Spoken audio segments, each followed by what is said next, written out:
That also you need to take about. Public assets also you can talk about, which is a very innovative scheme. By giving them the coupons, the restaurants will provide them food. Integral, you are believing on your particular, you are standing on your particular beliefs in adding in a different manner. When you have a negative attitude towards that particular value, you will be behaving in a different manner.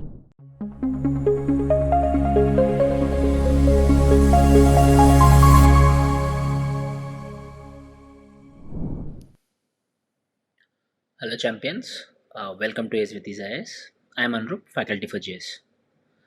How did you write today's test? I hope you wrote well. If you find any difficulty with respect to any topic or any question, you can reach out to us. We are here to guide you. So let's start with today's test discussion.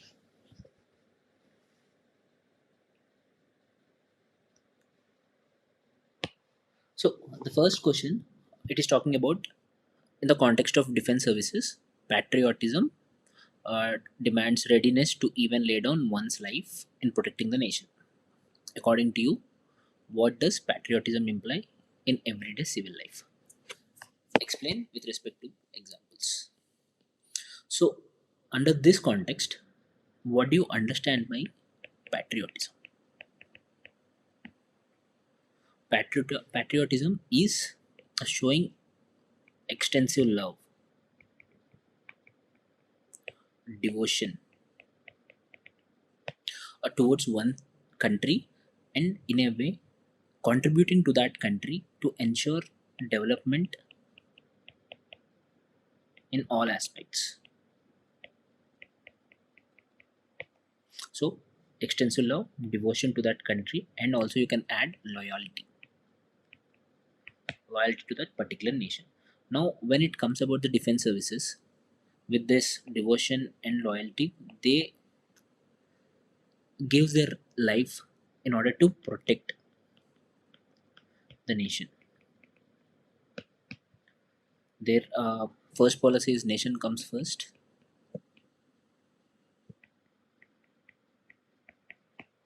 And protecting the dignity of that particular nation. These factors comes for the defense services people, and that is one of the reasons for even laying down their own lives for that particular protection of that country's dignity. Okay.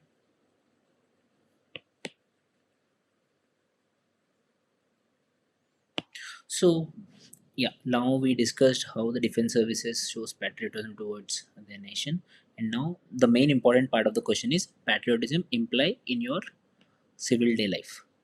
See, one technique I will tell you with respect to patriotism, with respect to civil services, everyday civil life, you can directly mention the fundamental duties, right?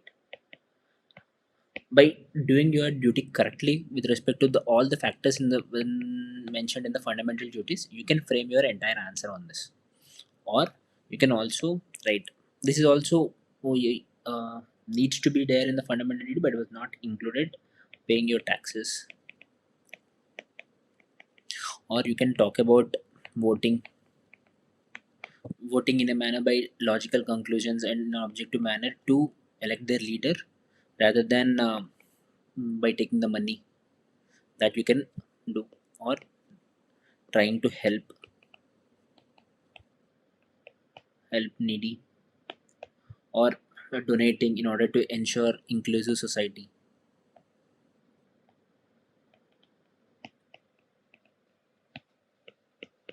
Or you can also talk about doing your duty correctly in whatever aspects you are, whether you are a doctor or teacher or public servant.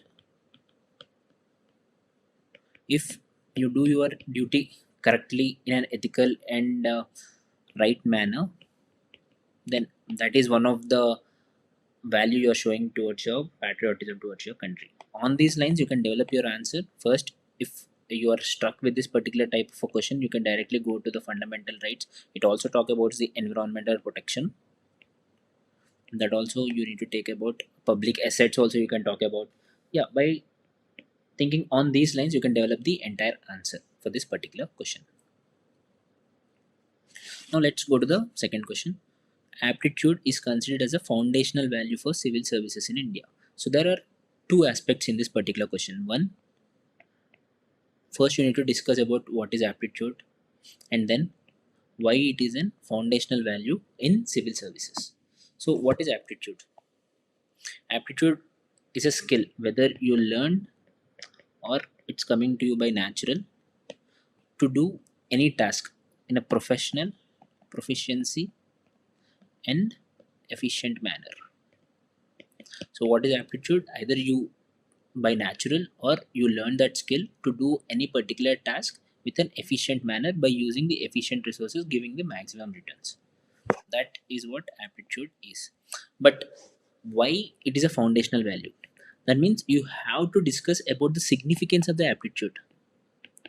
Significance of the aptitude in civil services. So you can brainstorm on these civil services problems. So like what are the civil services problems? That's where the attitude comes into picture and helps to solve that particular problem. So what are the civil services problems you can think about? Dynamic in nature.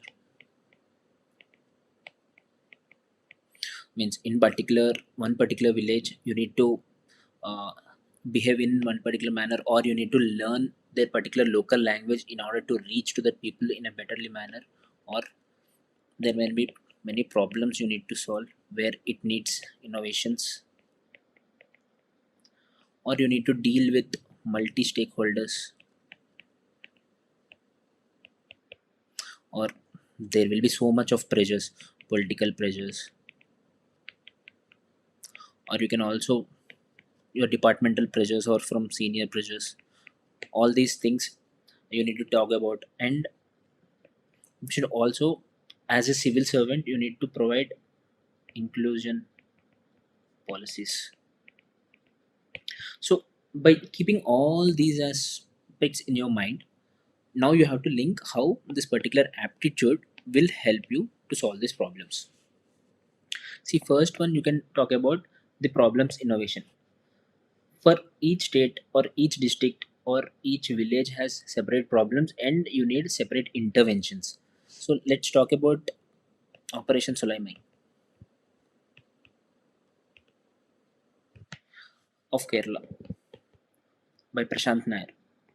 He came up with this operation in order to combat hunger in urban areas, which is a very innovative scheme. By giving them the coupons, the restaurants will provide them food.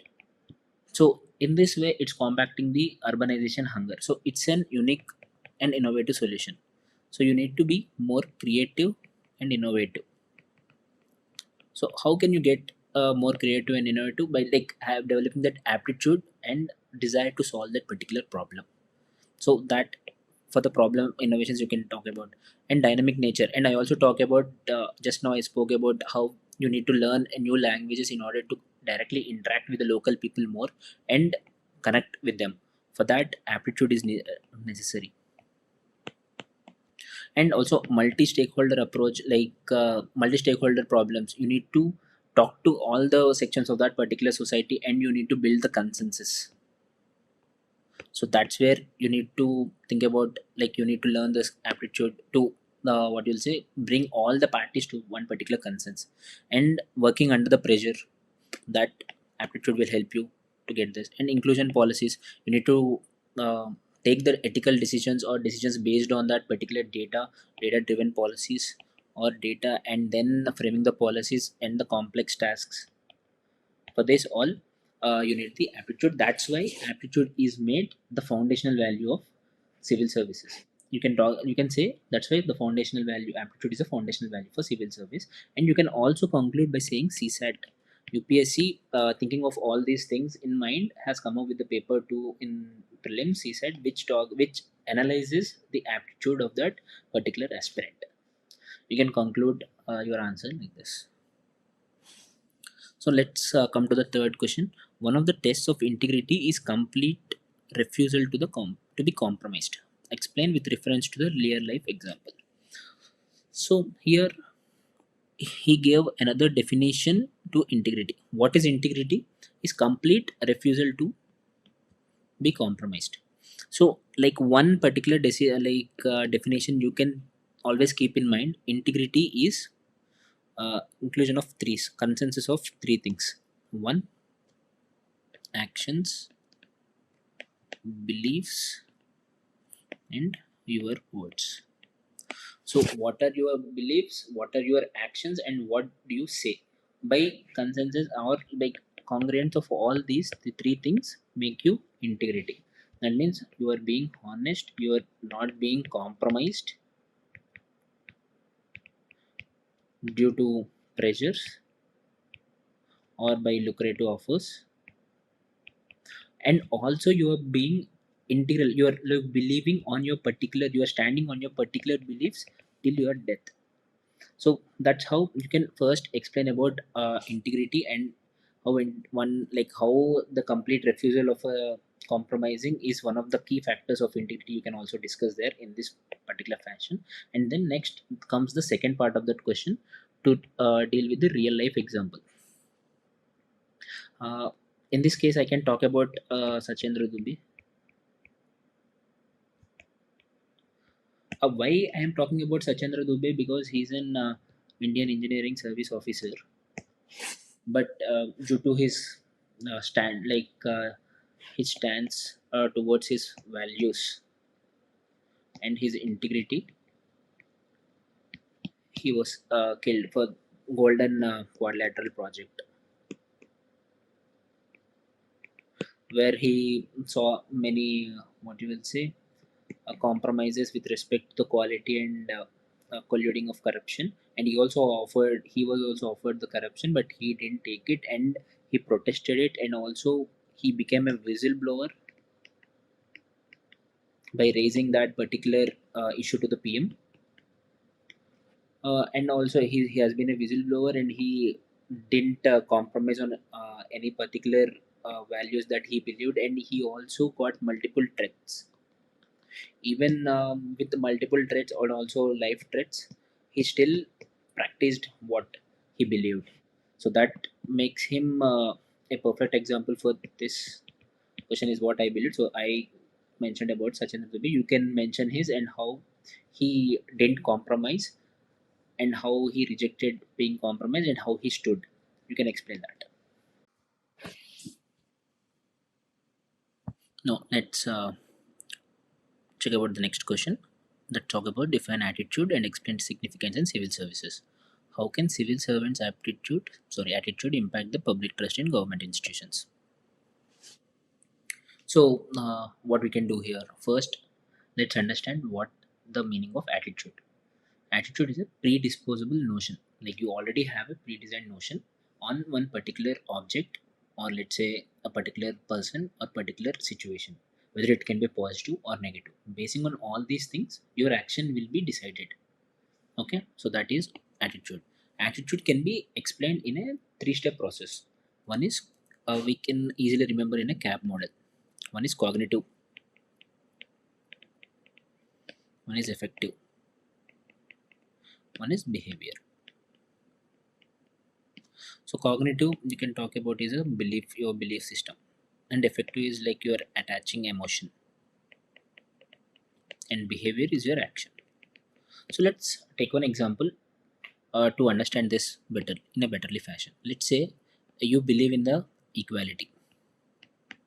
So you believe in the concept of equality. So when you saw a person who is economically weaker section or a vulnerable section category, you will be empathized to that person. And then what will be your action? You will try to help them, donate some amount, or you will try to help them with some particular problem they are facing. So if you see this, your belief is equality, your emotion is empathizing with that person, and then your behavior is your action, that is donating that person. So this here you have a positive attitude towards that value called equality. Let's say you have a negative attitude. Let's say take the example of a value called tolerance. Okay, you are intolerant. That means what will be your emotion? You will start hating that particular person. with different community, and then what will be your action, either rudely speaking to that person or conflict. So this is how your attitude decides your behavior. Whether you have a positive attitude to that particular value, you will be ending up in adding in a different manner. When you have a negative attitude towards that particular value, you will be behaving in a different manner. So now, how this particular attitude will have significance in civil services. So when it comes to civil services, what should be, means attitude should be like many civil servants will face a conflict situation, right? Many people will face the conflicts, or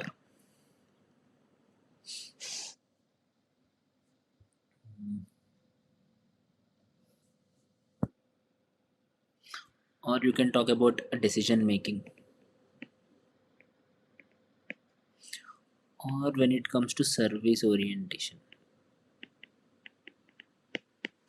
So here, when you're faced in a conflict situation between two particular parties and you favor one particular party, then the other party will be getting affected and will lose the importance or trust on the public service. So, conflict situation, you will be in an objective manner without any bias to one particular person or predisposed notion on one particular category should be, you need to hand it. And then service orientation. Service orientation means like you should have a positive attitude towards serving the society rather than with an attitude of corruption or money oriented or consumerism or materialism. You can't it come into civil services and serve the society. And then decision making, a decision making also, you need to be objective, you need to be rational in taking that particular decision rather than having an predisposed opinion or attaching some negative or positive biases. So here also you can add bias system. So this how attitude will be significant in respect to civil services. Now, how can civil service attitude impact the public trust? So again, when you talk about public trust or governance, you can remember this crabtree model. What is C? Consensus oriented. What is R? Responsive. A is accountability. P is participatory. T is transparency. R is rule of law and equitability and efficiency. So all these eight aspects, if you discuss or if you achieve all these eight aspects, then automatically public trust will be gained. So you need to mention how this particular attitude on these eight aspects will be impacted. Whether you have a positive notion or positive attitude, how you will help the society, or if that particular value you have a negative thing. As I mentioned, for the tolerance, it will lead to conflicts. So those all things you can discuss in an impact manner. So this question can be has three parts. You can address 3 to 4 parts of this question in this manner. So let's go to the next question. In a democratic setup, civil servants are often subject to social influence and persuasion from various stakeholders. How can objectivity help them in navigating these pressures while maintaining the ethical standards? Illustrate with examples. So here again, there are 2 parts of the question, 2 to 3 parts of the question. First one, in a democratic setup, civil servants often subject to social influence and persuasion. Okay, from various stakeholders. So first, you need to identify various stakeholders that subject to influence of the civil service. So who can be stakeholders? First, obviously the political pressures, political persons. Okay, then you can talk about the media, and then public. In public, majority section, minority section, that you can talk about, and then yeah, senior pressures, and also the environment, the ethical environment or environment of the office. And also you can talk about the existing rules and all this. These all things will influence or persuade. Yeah, one more thing, you can talk about the corruption or money. This is also one of the stakeholders which influence and persuade the civil servants. So these are the stakeholders. So first part of the question, in a democratic setting, often subject to social influence. Like by taking each one of this, you can explain how this particular stakeholder can influence the civil servant. That is first one.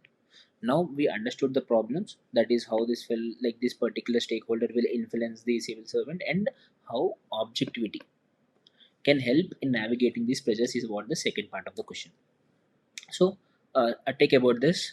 Let's go in this fashion only, so that our answer will be in an oriented, little oriented and structured. So let's start with media. If let's say, okay, you can also define what this objectivity. Objectivity means by taking the data, by your decisions are around the data, and then reasonable and then rational.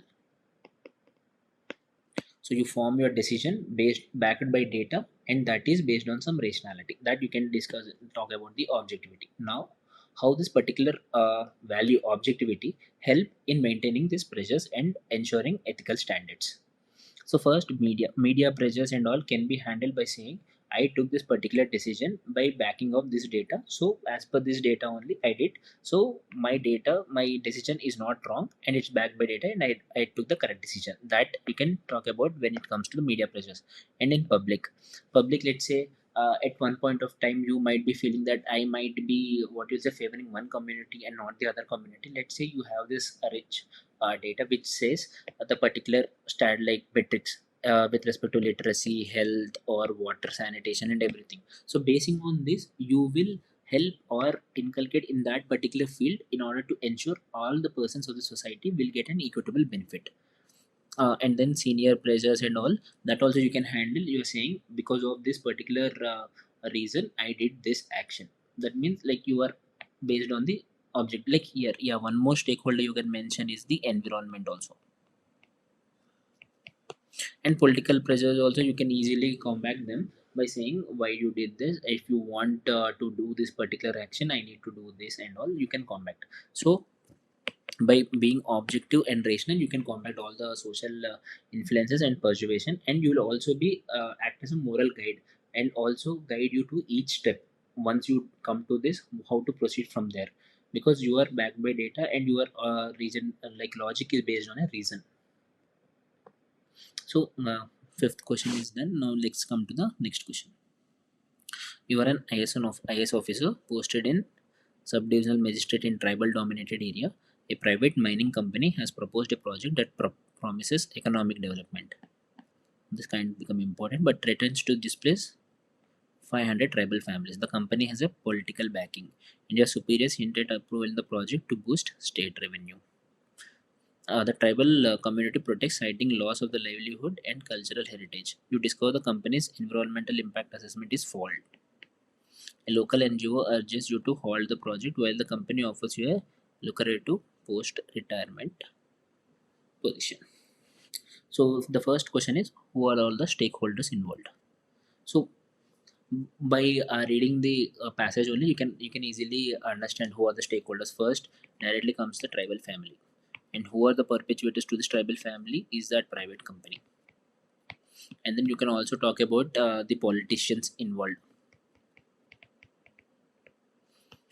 You can also talk about yourself. You are also one of the stakeholder, uh, a magistrate. And then you can talk about this NGO. And what else? You can talk about the mining company you spoke. And yeah, you can talk about the tribal institutions. And also you can talk about judiciary, because the ultimate, like when you have any face any issue, and you will go to that particular judiciary to seek the justice. So you can include that also. Yeah, one more thing I missed it. Environmental impact assessment is done by some private company. That private company who did environment impact assessment. So these are the stakeholders you can mention with this particular first question. Okay. And then what are the ethical dilemmas and foundational values at stake? So what are the ethical dilemmas you can think of? Let's write here only. So first ethical dilemma you can think about is, see here they are offering you post retirement options, positions. That means public interest versus self interest, you can write. And second, here in the name of economic development they are displacing. So economic development versus tribal development. And then if you think about this economic development and the boost of the state revenue, that means it's talking about utilitarianism versus minor rights. And here some the private company has done environmental impact assessment is flawed. That means integrity versus consumerism. So you can write 4 to 5 ethical dilemmas at particular this, and then what are the foundational values at stake in this scenario. See again, foundational values. First, directly you can think about integrity.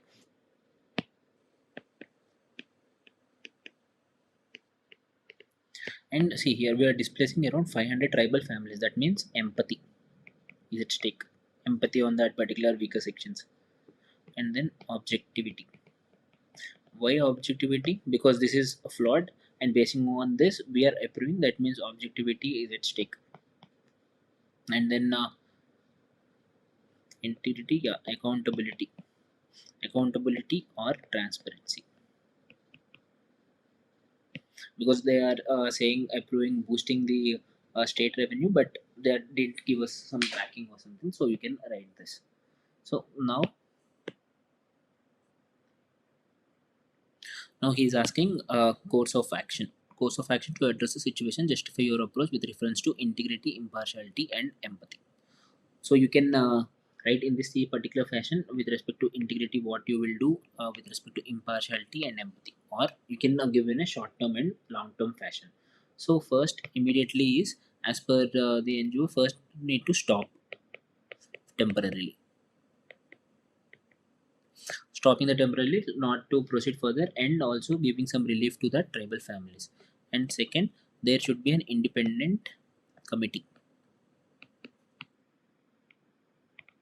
to again reevaluate this EIA, because in the case study itself it is mentioned that EIA is flawed. So again an independent committee should be there to again address this EIA. And then like you, if you want to escalate this particular issue, you can escalate. Otherwise you can escalate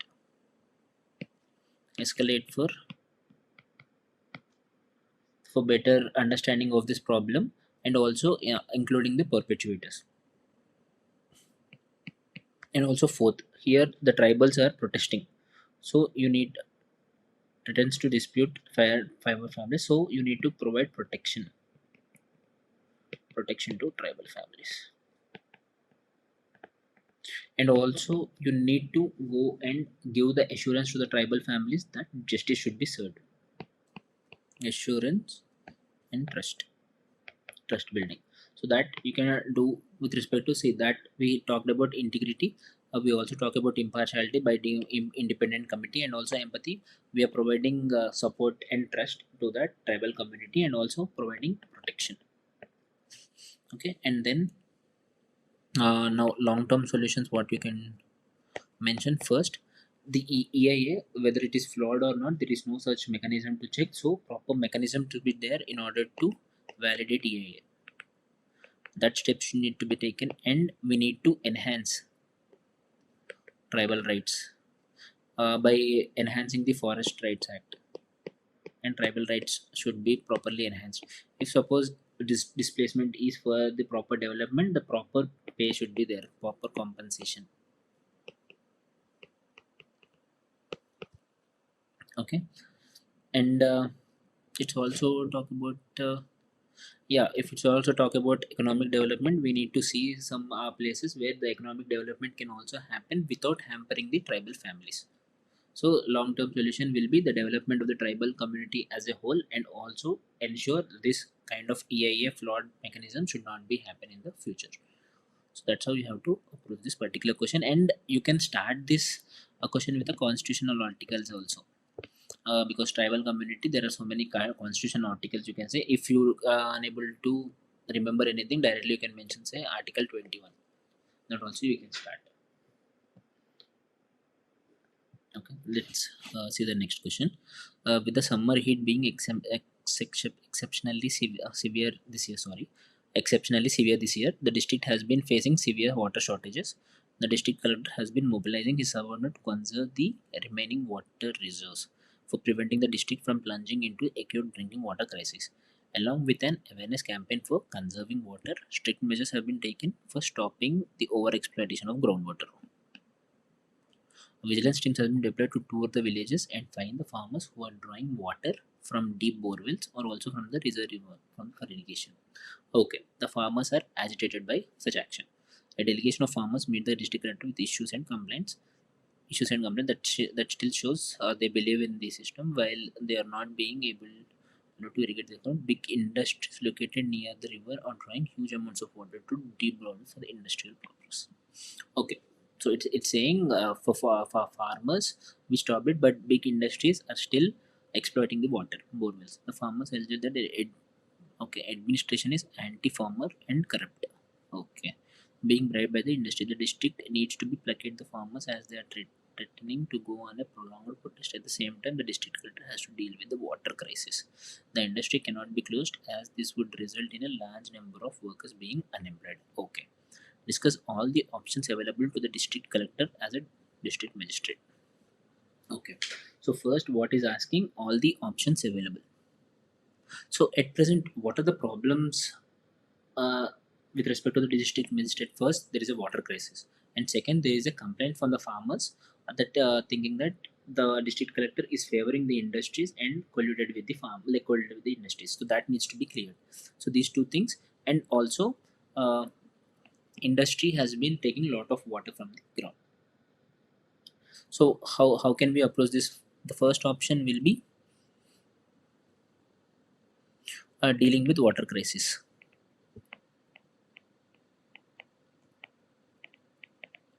For that, there needs to be, again, you can place an independent inquiry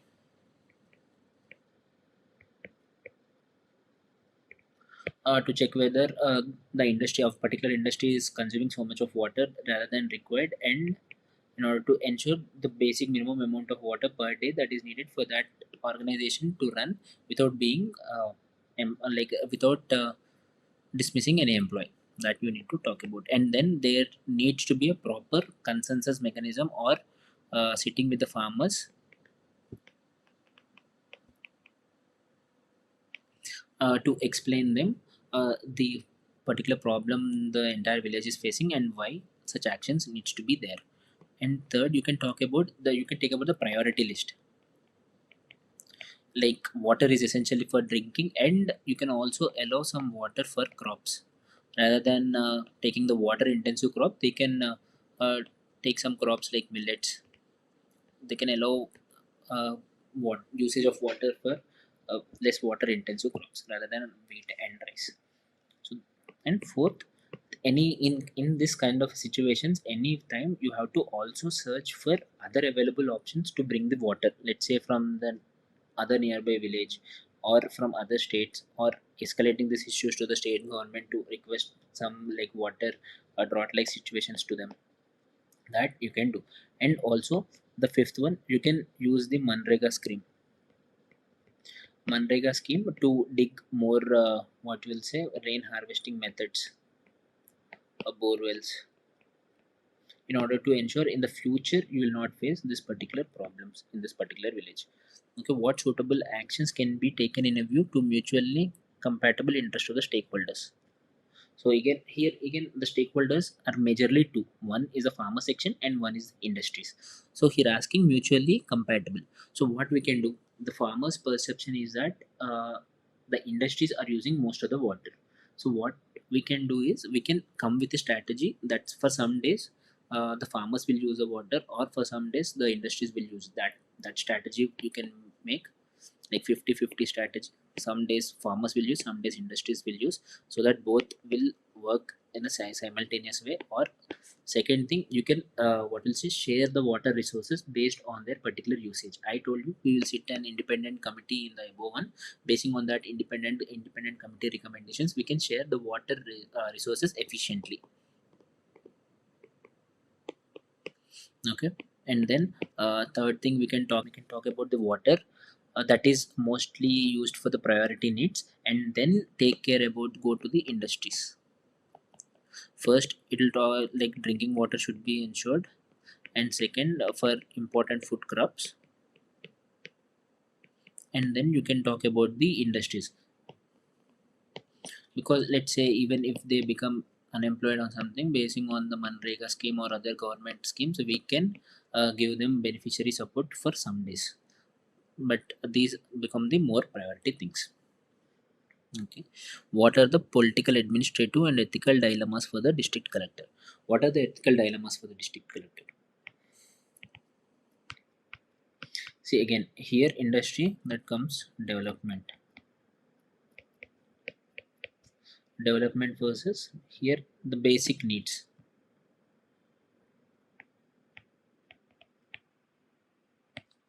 The second one you can talk about the perception of corruption.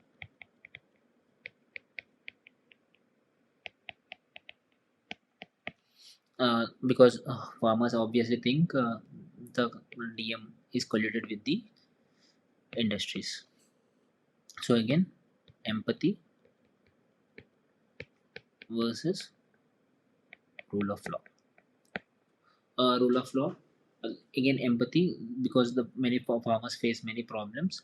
Rather than strictly maintaining to the rule of law, he can be empathized with the farmers, that also he can think about it.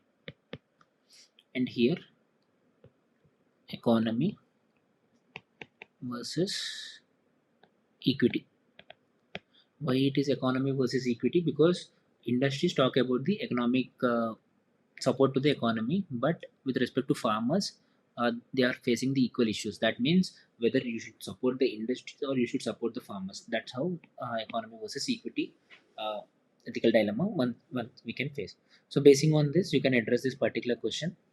So that's for today's session, guys. We will meet tomorrow. Thank you.